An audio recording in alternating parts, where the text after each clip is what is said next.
Hi friends, நம்ம இன்றைக்கி எங்கே வந்திருக்கோன்னா கோயம்பேடு மார்க்கெட் தான். எல்லா காய்கறி பற்றி நம்ம இன்றைக்கி பார்க்கலாமா? வாங்க வீடியோவில் போகலாம்.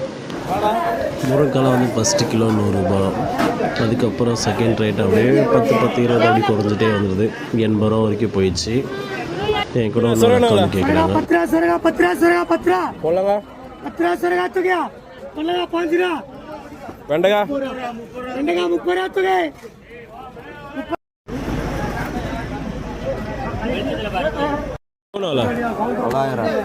பீட்ரூட் 800 600. எது 600?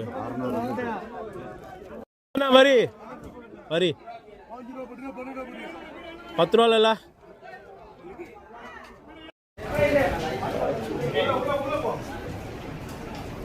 பீன்ஸ் 30 40. அதுடா 30. அண்ணா பாய் இதுண்ணா. அதெல்லாம் வந்து ஊசி குத்தல் இருக்கு, இதுல ஊசி குத்தலே இருக்காது.